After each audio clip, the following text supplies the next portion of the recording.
Hello beer tubers and welcome to another beer review with me, Peter, the master of hobbits, still on the road at Whiskebalancen in Aarhus. Fantastic bar. As you guys heard in the previous video, we're here for a tap takeover. Marcus, the bar manager, is like, oh, you got some great stuff there in the mail. Maybe you can bring it. I was like, of course, but I need to do some videos because some of it's from Beer Dome and other sponsors and whatnot. And I should do videos on that, of course. So we're doing some videos in a cooling room at a bar on the road. A nice new location of the room at my house. And we're drinking some Lambic today from Fonteinen. And this is a vintage Zenne y Frontera that I'm sharing with the boys. So Zenne y Frontera from Fonteinen. Amazing brewery, one of my favorite Lambic producers for Geuze and unique barrels like this. And this is Zenne y Frontera from the 21 and 22 season, released in 22. This is blend number 93, and this specific blend is 7.9%. And I got some info here from the bottle. It says, for this classical version of Zenne y Frontera, we blended 8 different small sherry barrels, having contained over 17 different brews. The young Lambic was left for more than 1 and 2 years on these barrels, rendering the weighted average age of the blend on the moment of bottling to more than 32 months. We primarily selected Oloroso cask and a few Palo Cortado casks. More than a third of the selected Lambicen were brewed with Pajottenland source cereals.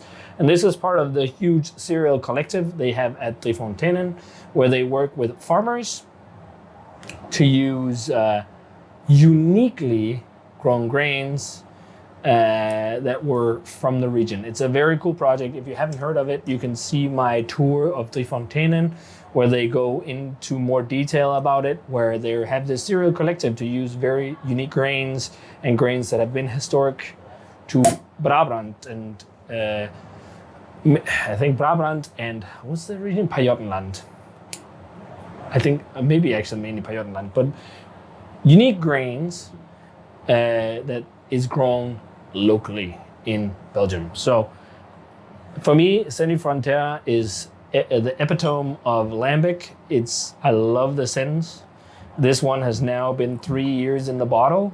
I have a couple more at home, but I'm looking forward to be trying this one because I've not tried this vintage yet. And having sat for 3 years in the bottle in my cellar, it will have developed some character, I think. So pours a golden orange hued color in the glass. You can see it's got some age because of the color. It's got a white head. Let's check out the aroma. I haven't had a Zenne y Frontera for so long, so let's check it out. Oh man, this is really what I needed right now. We just had huge stouts. Man, this smells great. Huge, dried, almost like sherry-fied apricots. Huge, rich sherry apricot-y note. So much apricot on this.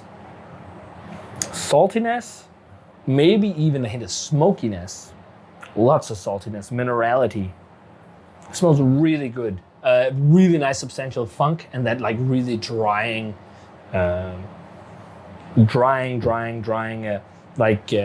sherry characteristic. It smells really good. Apple. White grape too. There's like vinous qualities. It smells really good. Let's try it. Cheers.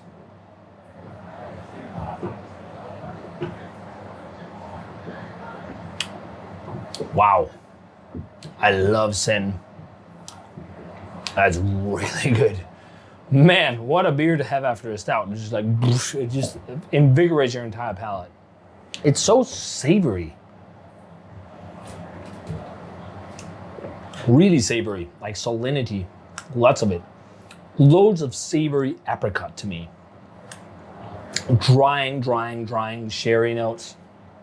Almost slightly smoky. Slightly sharp acidity that fades. The funkiness is not super high, actually, surprisingly, for being a while in the cellar. But it's there. It's like musty, funky, dry, woody, really woody, rich woody characteristic, drying, pithy citrus skins, almost like dried oranges or something like that. I'm gonna have to have some more. Oops. I know it's a shearer, but this is the shearer that you can drink a lot of. Although it's strong, man, this is really good. I think the Zenne from Fonteinen are some of my favorite things they do. It's so crazy that right now Zenne is a yearly thing. I mean,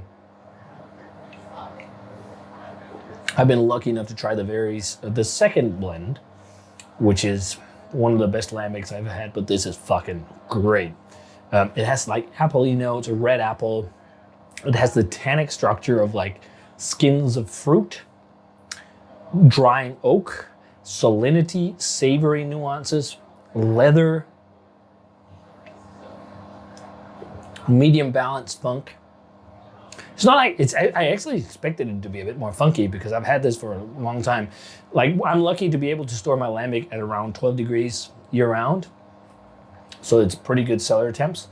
And this actually drinks really vibrant for a 3-year-old bottle. It's not like it's super stinky funky or anything or oxidized. It's like very vibrant and fruity, which I did not expect. Like, there's so much apricot and stone fruit to this. No trace of the ABV. I really love that salty, apricot-y vibe sitting there on the back. An umaminess. Funkiness is bigger now too. It's like this dry, woody funkiness, almost like, it's like old wood. It's weird, a weird tasting note, but that's what I'm getting. Touches of lemon pith. Some kind of more bitter citrus, like bergamot or something that's like perfumey and drying. White wine-like. There's a lot of shit going on in this. Really good. Pithy citrus. I feel like this is a beer that deserves a longer review that I'm getting right now, giving it right now, but there's a lot of layers, this one. I have a lot of Fonteinen in my cellar, different Zenne y Fronteras. I even have one of the the first Calvados Zenne y Frontera that I was kindly gifted from Fonteinen, which I haven't cracked yet, which will be really fun to try. I smelled the barrels when the Lambic was in there when I visited the brewery, but I haven't opened it yet, but this is just awesome.